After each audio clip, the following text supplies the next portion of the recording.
YouTube channel. आज हम देखने वाले हैं घातांक के नियम, लॉ ऑफ एक्सपोनेंट। दोस्तों, आप इसको घातांक के सूत्र भी बोल सकते हैं।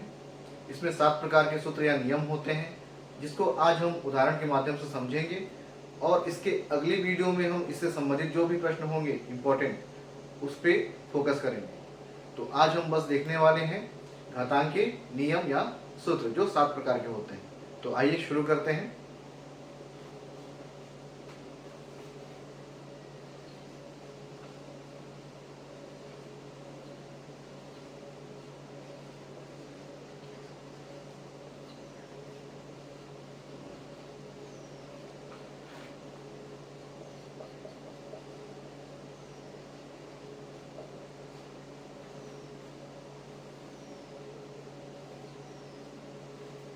दोस्तों, यहाँ पर पहला जो नियम होता है वो होता है गुणा का नियम।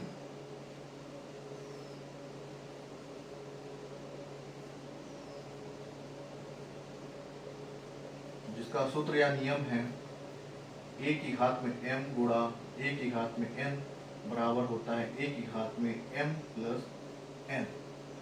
अब यहाँ पे आप बोल सकते हैं कि जहां a क्या है, आधार है, इसको इंग्लिश में बेस बोलते हैं, और यहाँ पे m और n क्या है, घात, या इसको डिग्री बोल सकते हैं। ठीक है। यहाँ पे और एक चीज आप बोल सकते हैं कि यहाँ पे जो a है वो होगा रियल नंबर, वास्तविक संख्या, और जो m और n है वो है पूर्णांक संख्या।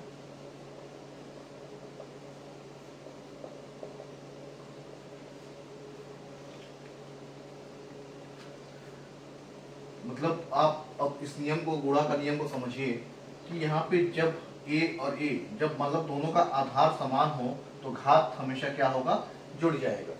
ठीक है। इसका एक उदाहरण देखते हैं।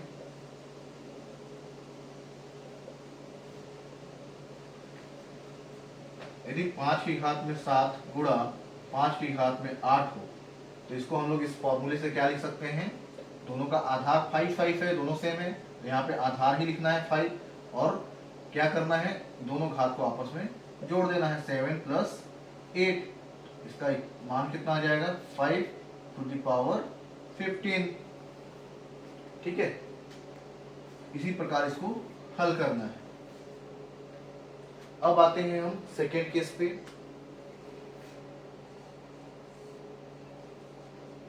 या सेकेंड सूत्र है भाग का नियम। भाग का नियम क्या कहता है, a की घात में m बटे में a की घात में n बराबर होता है a की घात में m माइनस n, और जहां पर a बराबर क्या होगा, 0 नहीं होगा, a का मान 0 नहीं होगा। ठीक है। इसी को मैं और एक स्टेप आगे करके बताता हूं तो आपको और अच्छे से क्लियर होगा कि ये कैसे आया। चलिए देखते हैं।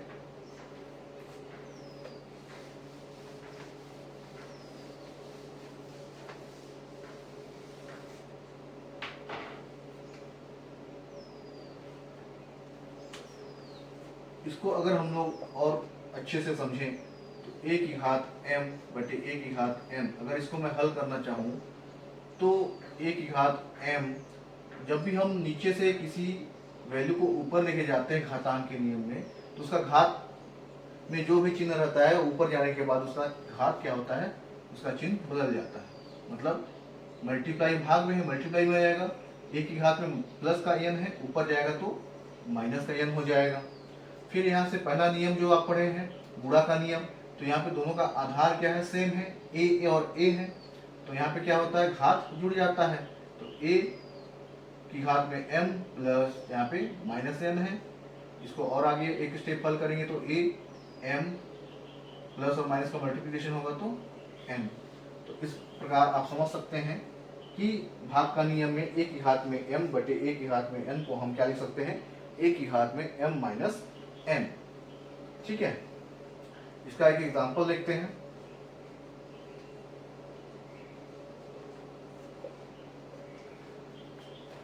यदि हमारे पास 8 की घात में 7 और बटे में 8 की घात में हमारे पास 5 है, तो इसको हम लोग क्या लिख सकते हैं, 8 की घात में 7 माइनस 5, ये ऊपर चला जाएगा तो इस रूप में लिख सकते हैं।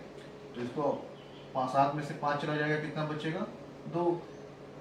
इस प्रकार से आप लिख सकते हैं। एग्जाम में पूछेगा कि सरल कीजिए, क्वेश्चन दे देगा 2 की घात में 5 गुणा 2 की घात में 6 बटे में 2 की घात में 3। अब बोलेगा इसको कि सरल कीजिए, तो इसको कैसे हल करेंगे, इसको हल करें कैसे करेंगे। सबसे पहले इस 2 को क्या करें, ऊपर लेके जाइए। 2 की घात में 5 गुणा 2 की घात में 6, जब ये ऊपर जाएगा तो मल्टीप्लिकेशन में आ जाएगा, और 2 की घात में कितना लिखेंगे हम लोग, माइनस का 3। घात में क्या होता है, चिन्ह बदल जाता है। फिर इसको हल करेंगे तो देखिए यहाँ पे भी 2 है, यहाँ पे भी 2 है, यहाँ पे भी 2 है, ठीक है। जब आधार सब जगह सेम होता है तो घात आपस में जुड़ जाता है, गुणा का नियम कहता है।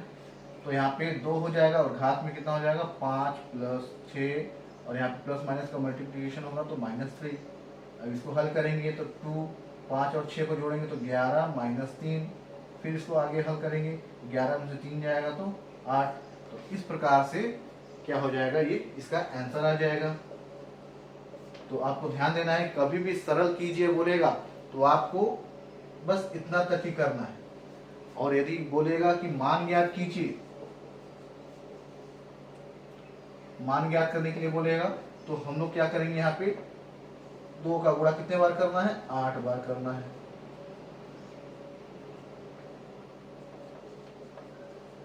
तो कितना आ जाएगा, 2 दूनी 4, 4 दूनी 8, 8 दूनी 16, 16 दूनी 32, 32 दूनी 64, 64 दूनी 128 और 128 दूनी 256। ये हो जाएगा आंसर, ठीक है। तो आपको ध्यान रखना है कि सरल कीजिए बोलेगा तो आपको खाली घात में ही आंसर देना है, और यदि मान ज्ञात करने के लिए बोलेगा तो आपको पूरा इसको भी हल करके आंसर लाना पड़ेगा, ठीक है। अब देखते हैं हम लोग तीसरा नियम क्या कहता है।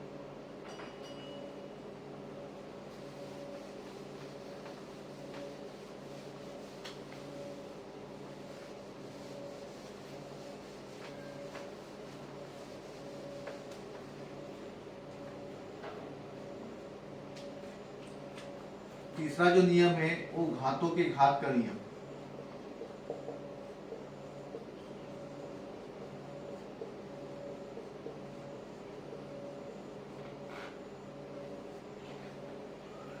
इस नियम में क्या होता है, यदि a की घात में m और पूरे की घात में n हो तो इसका वैल्यू कितना आएगा, a की घात में m इंटू n, मतलब इन दोनों घात का आपस में क्या हो जाएगा, गुणा हो जाएगा।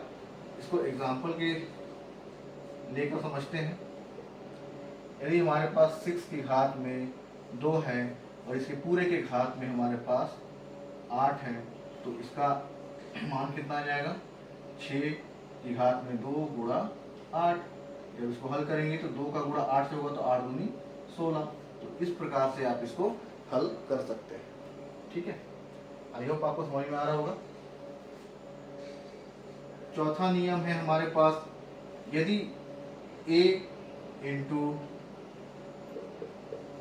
b की घात में m हो तो इसको हम लोग कैसे लिख सकते हैं, a की घात में m, एक घात का गुणा यहाँ इसके साथ भी होगा और एक बार इसके साथ भी होगा, तो a की घात में m भी जाएगा और b के घात में भी क्या जाएगा, m जाएगा।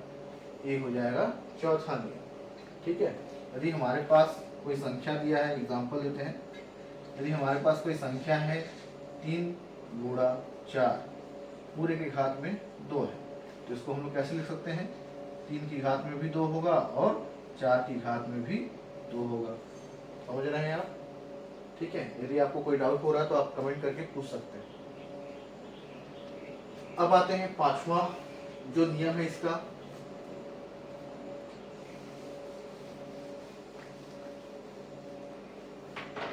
जैसे सेकंड नियम देखे थे भाग का नियम, अब इसमें भी भाग का नियम ऐसे ही लागू होगा। पांचवा, जैसे a बटे में b और पूरे के घात में यदि m हो इसमें भी हम लोग क्या करेंगे, जो घात है उसका गुणा अंदर करेंगे, तो a की घात में भी m होगा और b की घात में भी m होगा। ठीक है, समझ में आ रहा है ना। एग्जाम्पल देखते हैं। यदि हमारे पास 4 की घात में 3 है और यदि 4/5 दिया है और पूरे के घात में 3 दिया है, तो इसको हम लोग ऐसे लिख सकते हैं 4 की घात में 3 और 5 की घात में 3, मतलब इस घात का ऊपर भी मल्टीप्लाई होगा, ठीक है, और नीचे भी होगा। तो इस प्रकार से आपको हल करना है। ठीक है, और एक छठवां नियम है, छठवां नियम देखते हैं। इसके बाद दो नियम बचे हैं टोटल, एक छठवां और एक सातवां, टोटल 7 नियम है। तो छठवां नियम हमारे पास कहता है कि यदि हमारे पास यदि a की घात में m है, ठीक है, तो इसको हम लोग लिख सकते हैं 1/a की घात में -m। ठीक है, या इस माइनस वाले को हम लोग ऊपर लेके जाएं तो इसको वापस हम लोग लिख सकते हैं a की घात में m। यहाँ पे देखिए अंश ऊपर वाले को बोलते हैं और हर नीचे वाले को बोलते हैं। यदि अंश से किसी वैल्यू को नीचे लेके आते हैं, फॉर एग्जांपल यदि 2 की घात 3 है और 2 की घात में 4, ठीक है, यदि अंश से हम लोग नीचे लेके आते हैं किसी वैल्यू को, अगर हम लोग को सपोज इसको नीचे लेके जाना है हर में, तो इसको हम लोग कैसे लिखेंगे, 1/2 की घात 4 गुणा 2 की घात में -3। अब देखिए यहाँ पे क्या था, साइन इसका प्लस था, नीचे गया तो क्या हो गया, माइनस हो गया। उसी प्रकार यदि हर से वैल्यू को हम लोग ऊपर की ओर लेके आए तो इसका घात क्या हो जाएगा, माइनस हो जाएगा। ठीक है, मतलब 2, इसको ऐसे लिखेंगे, फिर यदि इसको ऊपर लेके आए नीचे वाले को, 2 की घात में 3 गुणा 2 की घात में -4। किस प्रकार से, यदि आप अंश में से किसी वैल्यू को नीचे लेके आ रहे हैं तो उसका माइनस हो जाएगा, अगर चिन्ह जो भी दिया है वो बदल जाएगा, और नीचे हर में से यदि आप ऊपर लेके आ रहे हैं, यदि प्लस में है तो ऊपर जाएगा तो माइनस हो जाएगा, और माइनस है तो प्लस हो जाएगा, अपोजिट हो जाएगा। ठीक है, तो इस प्रकार से आप इसको समझ सकते हैं।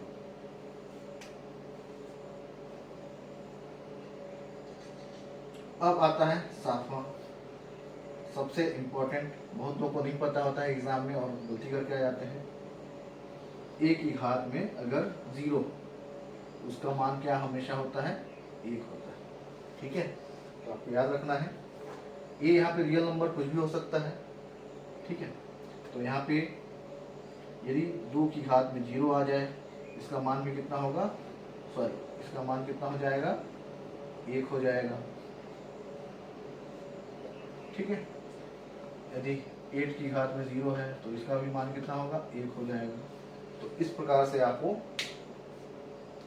इस 7 नियम को याद रखना है, जो आपके कक्षा 9वीं के साथ साथ प्रतियोगी परीक्षाओं में भी बहुत ही कारगर साबित होगा। ठीक है, इसलिए इन 7 नियमों को आप अच्छे से दिमाग में बैठा लीजिए।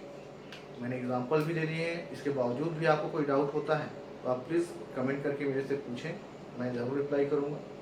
ठीक है, ठीक है, अब इसका नेक्स्ट पार्ट जो आएगा उसमें हम इस चैप्टर से रिलेटेड इंपॉर्टेंट क्वेश्चन पे फोकस करेंगे जो एग्जाम में पूछे जाते हैं। तो यदि आप मेरे चैनल पे पहली बार आ रहे हैं तो प्लीज़ मेरे चैनल को जरूर सब्सक्राइब करिए और वीडियो को लाइक करें, शेयर करें। Thank you so much.